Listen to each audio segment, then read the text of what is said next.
Então, como nós, nesta família da fé, devemos exortar? Toda igreja é convocada a exortar uns aos outros através do discipulado. Você pode não ser um vocacionado a esta nobre função, o episcopado, mas você foi comissionado por Cristo para fazer uma obra tão importante quanto a obra de fazer discípulos. Em Mateus 28, 19 ao 20, o famoso texto da grande comissão, Cristo Jesus, um pouco antes da sua ascensão, ele disse: portanto, vão e façam discípulos de todas as nações, batizando-os em nome do Pai, do Filho e do Espírito Santo, ensinando-os a obedecer a tudo que eu lhes ordenei, e eu estarei com vocês até o fim dos tempos. Pense, essas são as últimas palavras do Senhor Jesus Cristo. Últimas palavras são sempre importantes. Por exemplo, se você estivesse prestes a morrer e tivesse que dar as suas últimas palavras, você reuniu toda a sua família para você falar as últimas palavras. Certamente você falaria coisas importantes, coisas que você gostaria que seus filhos seguissem, coisas que você gostaria de dizer à sua esposa naquele momento.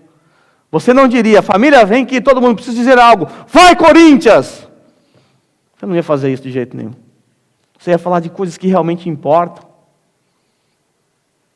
coisas que realmente serão importantes para a vida daqueles que ficarão.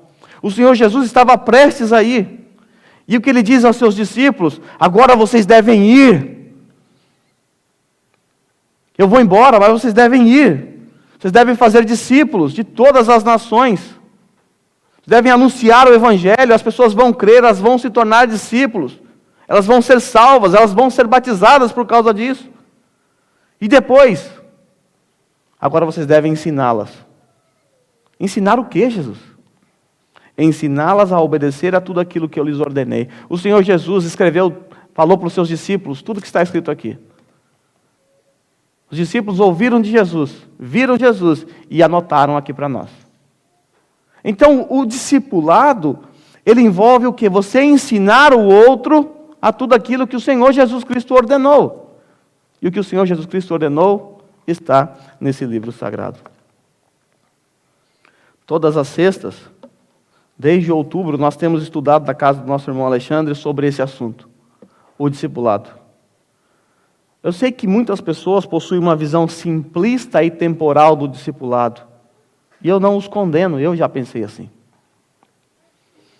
Para alguns, o discipulado ele se resume em apenas 10 encontros, num horário específico, para estudar uma lição ou lições específicas.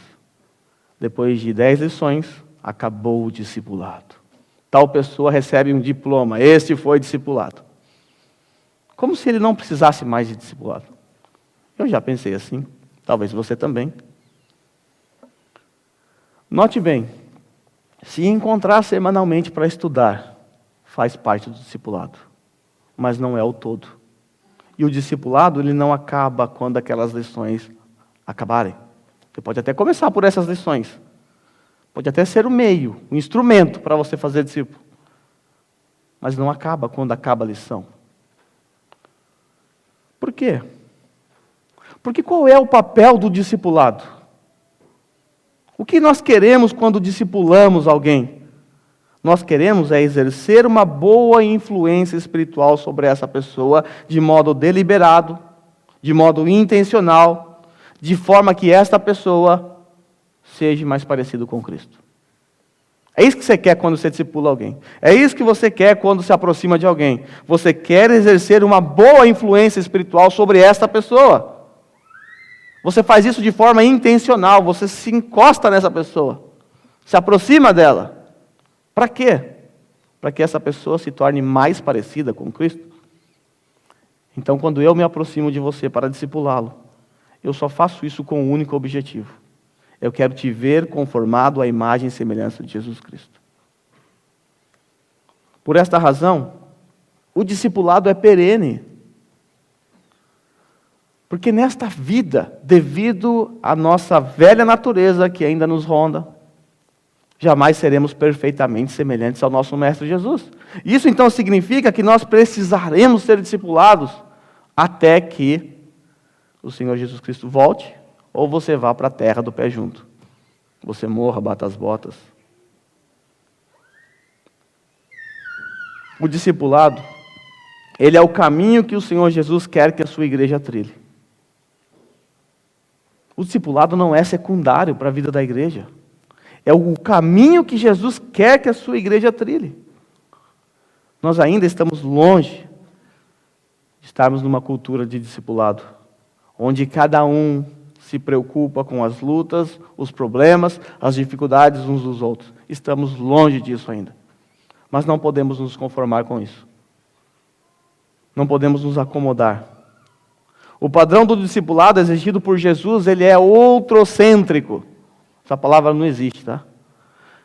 Ele é focado no outro. É pensando no outro. É centrado nele. Ser discípulo de Jesus significa orientar a nossa vida em relação ao próximo. Se você é um discípulo de Jesus, isso significa que você está orientando a sua vida, não pensando só em você, mas você está pensando na comunidade como um todo. Suas escolhas, decisões, devem levar em conta que você faz parte de um corpo. E esse corpo é composto por outras pessoas. E você deve levar em conta essas pessoas. Sua vida deve ser centrada, orientada, visando o próximo, visando o outro. Sabemos que, em última instância, a ação de corrigir pertence à igreja. Nós já estudamos isso. Mateus capítulo 18, 15 e 20, a disciplina eclesiástica. Nós sabemos que esta exortação final, ela pertence à igreja. Quando alguém é pego em pecado, nós temos as orientações de Jesus, vai a sós, exortação privada. Não ouvindo, 2 ou 3 testemunhas. Não ouvindo, conte à igreja. A exortação privada, ela é uma vacina contra esse último processo da exortação pública, da exclusão, da excomunhão. Porque se a igreja não exortar no privado, só vai restar a essa pessoa, no fim das contas, o último passo. Se todos não entenderem a importância de exortar o irmão faltoso, ou não fazer como deve ser feito, sabe o que vai acontecer? Esse irmão passará pelo último processo, porque não foi acompanhado de maneira decente no primeiro passo, no segundo passo. A exortação privada é um antídoto contra a excomunhão. Ela ajuda muito. Entretanto, a maior parte das ações de correção na igreja deve ocorrer nesse contexto particular do relacionamento de discipulado.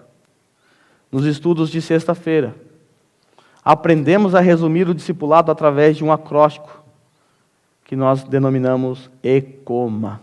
Os irmãos que estão lá já sabem. Eu sei que você está com fome, não é uma exortação para você sair e comer agora, não.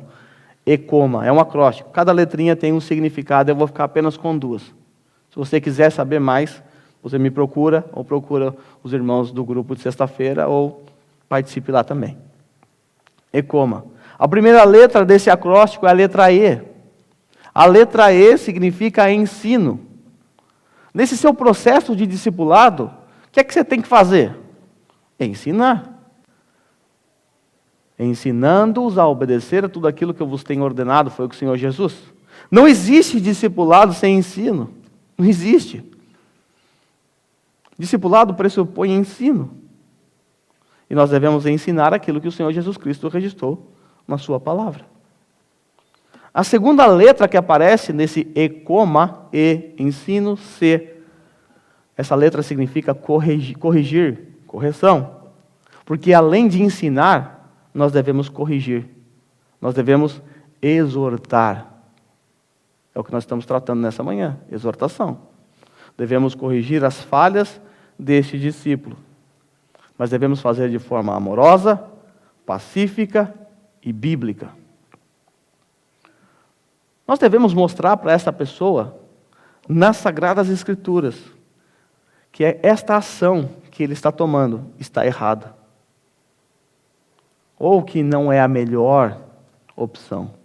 Contudo, devemos nos lembrar que o discípulo é de Cristo, não nosso. Nós não fazemos discípulos para nós mesmos. Nós fazemos discípulos para o nosso Senhor.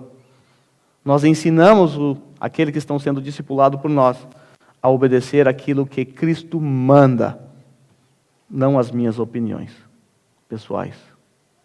Algumas vezes as pessoas procuram o pastor para pedir conselhos. E muitas vezes o conselho não tem como ser dado com base na Bíblia. Por exemplo, pastor, estou querendo trocar de carro, o que o senhor acha? Não tem um versículo na Bíblia que fala assim, se teu carro passares de 150 mil quilômetros, então trocarás. Não tem como eu falar para você. Abre aí no livro de inventários. Não existe.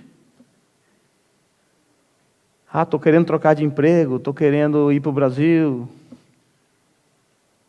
Não tem versículo para isso.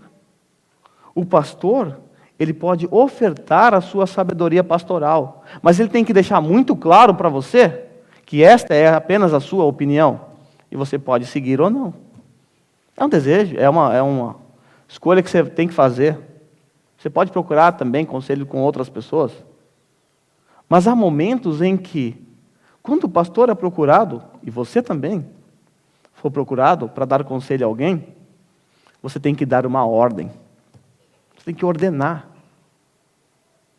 Por exemplo, pastor, estou querendo matar meu marido. Você tem que dar uma ordem. A Bíblia diz, não matarás. Pastor, estou querendo largar do meu marido. Eu não posso dizer outra coisa a não ser não. Você não pode fazer isso. Porque a Bíblia diz que você não pode fazer isso. Então, pastor, no exercício de suas atividades privadas, e vocês também, devem corrigir a pessoa. Nos processos de discipulado, a correção é fundamental. Ela é importante. Qual deve ser, então, a nossa postura quando nós ofertamos a nossa exortação piedosa? Como deve ser? Eu já entendi. Eu tenho que exortar. É o que a Bíblia diz. A exortação é uma demonstração de que eu estou em obediência à palavra de Deus. Eu sei que é para o bem das pessoas, eu tenho que criar coragem, eu não posso exortar pensando em agradar as pessoas. Eu tenho que fazer, já entendi. Mas como é que faz isso aí? Qual é a postura correta? Em primeiro lugar, em amor. Em amor. O apóstolo Paulo, nesse texto que nós estamos estudando, tratou da exortação no âmbito familiar, com respeito, com amor. Se a sua intenção ao exortar alguém não for baseada no amor, então não faça. Sua exortação deixará de ser piedosa e passará a ser uma exortação pecaminosa. Não faça. Se não for porque você ama a pessoa, se não for porque você quer ver essa pessoa conformada à imagem de Cristo, não faça. Filipenses 2, do 1 ao 2, Paulo diz assim, se por estarmos em Cristo, nós temos alguma motivação, alguma exortação de amor, alguma comunhão no Espírito, alguma profunda afeição e compaixão, completem a minha alegria, tendo o mesmo modo de pensar, o mesmo amor, um só Espírito e uma só atitude. Paulo fala de uma exortação de amor. A nossa exortação deve ser em amor. É porque você ama, você exorta. O contrário também é verdade. A falta de exortação é falta de amor. É falta de amor. Segundo modo ou postura, de forma humilde. Temos que ser humildes. Não pense que você é o João Batista, o profeta Elias, que fala com o dedo na cara. Seja humilde. Você é apenas um pecador, ajudando outro pecador. É isso. O pastor não é o sumo sacerdote, ele não é melhor do que ninguém. Ele é apenas um moribundo, ajudando outro moribundo. Ele é apenas um mendigo, repartindo pão com o outro. Essa deve ser a nossa postura na hora da exortação. Você não é um rei dando pão ao mendigo. Você é um mendigo que encontrou o pão e está repartindo com outro, porque você ama o outro mendigo. Humildade. O mesmo texto de Filipenses, Paulo continua dizendo assim no versículo 3 a 8. Nada façam por ambição egoísta ou por vaidade, mas humildemente considerem os outros superiores a si mesmos. Humildemente considere os outros superiores a si mesmo. Você vai exortar um irmão, considere ele superior a você. Cada um cuide não somente dos seus interesses, mas também dos interesses dos outros. E aí Paulo diz assim, seja a atitude de vocês a mesma de Cristo Jesus. Qual foi a atitude de Cristo Jesus?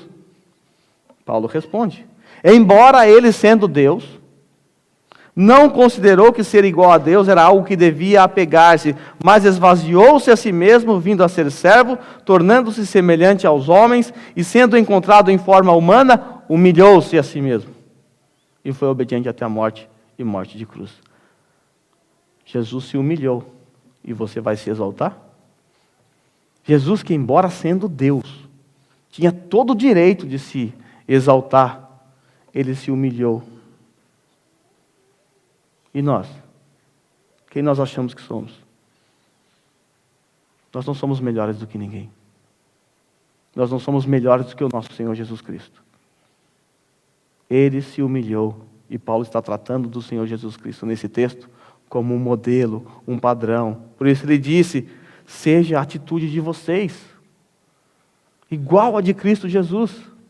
Na hora de ofertar a sua exortação piedosa, faça com humildade. Terceiro, com mansidão. Gálatas 6:1 diz assim, irmãos, se alguém for surpreendido em algum pecado, vocês que são espirituais deverão restaurá-lo com mansidão. Com mansidão. Se alguém for surpreendido em algum pecado, aqueles que são espirituais fazem o que os espirituais? Pulam, gritam, esperneiam. O que fazem os espirituais? Restauram com mansidão. Restaura. Olha essa palavra. Olha essa palavra. Restaura. Aquilo que está quebrado, você restaura com mansidão, com cuidado, com amor.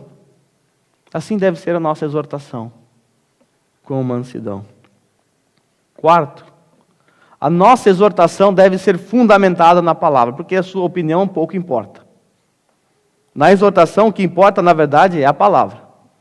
É o que a Bíblia tem a dizer. Tito 1:9 diz assim, e apegue-se firmemente à mensagem fiel, de maneira como foi ensinada, para que seja capaz de encorajar. Sabe que palavra é essa? Paracaléu. A mesma palavra que está usada aqui, que foi usada aqui no texto que estamos usando. Para que seja capaz de encorajar os outros pela sã doutrina e de refutar os que se opõem a ela. Como é que você vai encorajar os outros ou exortar o outro? Como? Pela sã doutrina, pela palavra. Quando você chega diante de um irmão faltoso, fala assim, meu irmão, o jeito que você agiu é um modo que não leva em conta a santidade de Deus. Porque você fez isso e a palavra de Deus diz que você deveria fazer isso. Pela palavra. Por isso, eu, novo, posso exortar vocês, idosos. Eu posso. Vocês não gostaram dessa parte, né? Porque eu posso. Porque a minha exortação não é com base na minha autoridade. Não é com base na minha experiência. É com base na palavra. Por isso, alguém que não tem filho pode facilmente chegar num casal que tem filho e falar, a maneira como você está fazendo não está correta. Tranquilo. Por quê? A exortação é com base no que diz a Bíblia. É no que diz a Bíblia. Se a sua exortação não for de acordo com a palavra de Deus, não houver respaldo para isso, então você está dando apenas a sua opinião. Você pode até dar a sua opinião, mas a pessoa pode não ouvir. E tudo bem. Mas quando você está com a palavra aberta, essa pessoa não tem outra escolha. Ela precisa ouvir. Ela tem que seguir. Quinto, a nossa exortação deve ser de acordo com o nosso novo coração. Hebreus 3, 12 e 13 diz assim: cuidado, irmãos, para que nenhum de vocês tenha o coração perverso e incrédulo. Está falando para crentes, tá? Para que nenhum de vocês tenha o coração perverso e incrédulo, que se afaste do Deus vivo. Ao contrário, o que tem que fazer ao contrário disso? Encorajem-se uns aos outros todos os dias, durante o tempo que se chama hoje, de modo que nenhum de vocês seja endurecido pelo engano do pecado. Qual é o papel da exortação? Para que nenhum de vocês seja endurecido pelo engano do pecado. Devemos fazer isso por causa do nosso novo coração.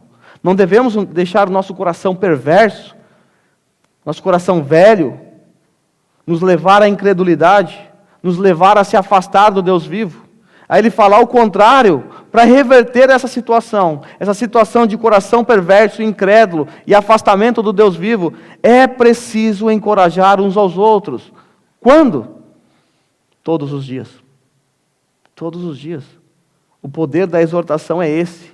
Você ajuda o outro a preservar o seu coração, a não se afastar do Deus vivo. Quando algum irmão ou irmã se afasta do Deus vivo, se afasta dessa comunidade, é porque você precisa, é um sinal de que você precisa encorajá-lo. Encorajá-lo, para que ele não se afaste. Nós devemos agir assim porque temos esse coração novo, não um coração perverso. Quando o nosso coração se tornar perverso e incrédulo, aí é nós que precisamos de exortação. E com paciência, esse texto não vai aparecer aqui não, porque não tem, tá, Eduardo? Com paciência, 2 Timóteo, apareceu aqui agora há pouco.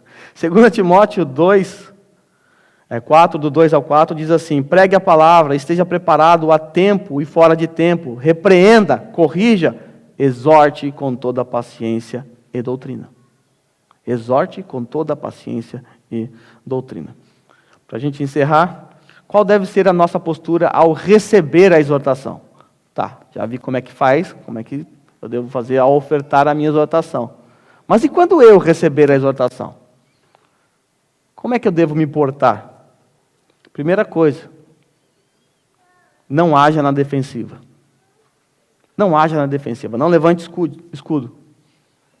Não justifique o seu pecado. A tendência natural nossa é tentar justificar os nossos pecados. Alguém fala: irmão, você respondeu mal àquele irmão. Acho que você deveria ir lá pedir desculpa para ele. Não, é porque ele falou assim. Espera aí. Então quer dizer que o seu pecado é justificado? Então é justificável pelo que o outro fez? Você não tem o direito de pecar porque o outro pecou contra você. Isso não lhe concede o direito. Não justifique. Não se defenda. Ouça o que essa pessoa tem a te dizer. Uma vez eu disse que Deus justifica pecadores e pecadores justificam pecados. Deus justifica os pecadores e os pecadores insistem em justificar os seus pecados. Esse é um problema desde Adão, nosso pai. Foi a serpente, foi meu marido, foi minha esposa. É um problema lá do Jardim do Éden. Devemos ser humildes para ouvir. Tiago 1,19 diz assim: meus amados irmãos, tenham isto em mente, sejam todos prontos para ouvir, tardios para falar e para irar-se. Escute. Não levante escudo, não se defenda. Pare, escute o que essa pessoa está te dizendo. Preste atenção. Seja pronto para ouvir e tardio para falar. Terceiro, seja agradecido pelo fato de ter irmãos que se preocupem com você. Seja agradecido. Filipenses 2,4 diz assim: cada um cuide não somente dos seus interesses, mas também dos interesses dos outros. Você deveria ser agradecido porque tem alguém se interessando por você. Você deveria terminar de ouvir essa exortação em silêncio e no fim a única palavra que você deveria dirigir a essa pessoa que te exortou é: muito obrigado. Muito obrigado. Obrigado por falar o que eu preciso ouvir. Obrigado por se preocupar comigo.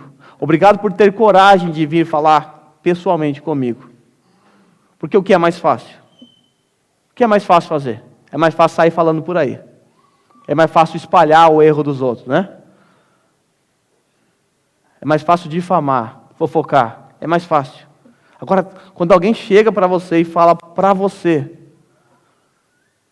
agradeça. É essa pessoa que você precisa pôr do teu lado. Se alguém tem coragem para chegar até você, para falar do seu erro, esse deve ser seu amigo. Não perca a oportunidade de ter um amigo assim. É amigo assim que a gente precisa. Que tenha coragem e ousadia para falar para nós aquilo que precisamos ouvir, não aquilo que queremos ouvir.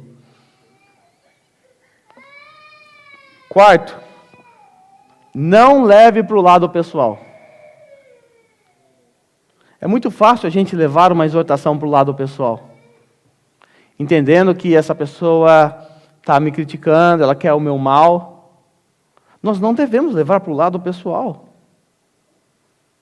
Lembre-se, nós estamos dentro de um corpo, um ajuntamento, onde cada um deve se preocupar com o outro. E quando este vier falar com você, não leve para o lado pessoal. Tem uma frase que eu decorei há muito tempo atrás, quando ainda era moço, que diz assim: prefiro os que me criticam, porque eles me corrigem, do que aqueles que me bajulam, porque eles me corrompem. Prefira aqueles que estejam do seu lado. Prefira que estejam do seu lado pessoas que te exortem, do que pessoas que te bajulam. A bajulação só te corrompe. E por último, não seja estúpido. Ame a disciplina. Provérbios 12:1 diz assim: quem ama a disciplina, a correção, ama o conhecimento, mas o que aborrece a repreensão é estúpido. Se você não ama ser repreendido, você é estúpido. Se eu não amar ser repreendido, eu sou um estúpido. É bem claro isso, né? Então, ame a repreensão, não seja um estúpido. A letra O é a oração, a letra M é modelar, e a letra A é amor. Eu não tenho tempo para falar sobre isso. Depois você me procure. Conclusão. A exortação é fundamental para a saúde espiritual da igreja. Primeira coisa que eu quero que você entenda. A exortação é fundamental para a saúde espiritual da igreja. E ninguém aqui tem o direito de negar a exortação piedosa a outrem. Ninguém. Não é seu direito. Porque se você fizer assim, você estará demonstrando desrespeito e falta de amor para com o corpo de Cristo. E isso equivale a demonstrar desrespeito e falta de amor para com o próprio Cristo. Isso é grave. Isso é grave. Parece ser uma coisa simples. É só negar a minha exortação. Mas se você fizer assim, você estará demonstrando desrespeito, falta de amor para com o corpo de Cristo. Em poucas palavras, falta de amor e respeito para com o próprio Cristo. Somos uma igreja em que os membros estão pactuados uns com os outros, entrelaçados, aliançados.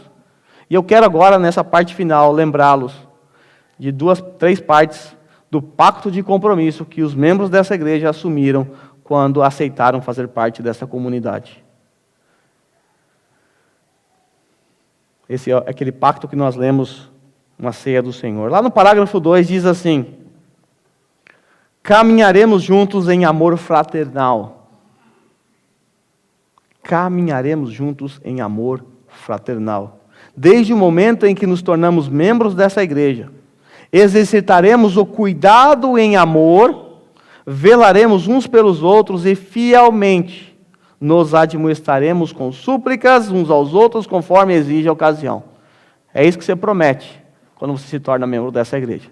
Você promete amar o seu irmão fraternalmente, cuidar do seu irmão, zelar, velar por ele, admoestá-lo com súplicas, conforme exige a ocasião. Parágrafo 4. Esforçar-nos-emos no instruir, ensinar, tantos quantos possam estar sob o nosso cuidado, na disciplina e na administração do Senhor. Sua responsabilidade nesse corpo é administrar, é disciplinar. Parágrafo 7. Trabalharemos juntos para a continuidade de um ministério fiel de evangelização nesta igreja, bem como sustentaremos sua. O que você vai sustentar? Sua adoração, ordenanças, disciplina e doutrina. Você deve sustentar a disciplina e a doutrina, a exortação, a correção. Para encerrar, perguntas para a nossa reflexão. É você alguém que, quando vê um irmão cometendo um erro, se preocupa com ele e busca meios de ofertar a sua exortação piedosa? É você assim? Ou você prefere privar esse irmão ou irmã de ser admoestado no Senhor? É você alguém que prefere, ao invés de procurar um irmão, fofocar sobre o ocorrido, contar para outras pessoas, difamar, às vezes até caluniar? É você alguém assim? É você alguém que prefere não se envolver com a vida dos outros? Eu cuido da minha vida, não tem nada a ver com a vida dos outros. Talvez porque você tem medo de, se você se envolver com a vida do outro, o outro vai se envolver com a sua. Quando você aponta um dedo, diz que tem mais 4, 3 apontando para você. Mas isso não deve ser assim. É você alguém que esconde o seu sofrimento, as suas lutas, as suas dificuldades, não dando oportunidade à igreja de amadurecer com o seu sofrimento? É você alguém assim que priva a igreja de ofertar um conforto, uma consolação, uma exortação no momento em que você está sofrendo? Se sim, você está privando a igreja de crescer. É você alguém que está mais preocupado em agradar aos outros, de forma que, em nome da política da boa vizinhança, você não se envolve num relacionamento de discipulado? Porque você sabe que discipulado envolve correção. Eu encerro repetindo que, quando nego a minha exortação piedosa a algum irmão, estou com isso demonstrando meu desrespeito e desprezo para com o corpo de Cristo. E isso equivale a desprezar e desrespeitar o próprio Cristo. Queridos irmãos, membros dessa comunidade, exorto-vos a praticarem o discipulado. Lembre-se, o discipulado é o caminho que o Senhor Jesus quer que a sua igreja trilhe. Quero, nesse momento, orar com vocês.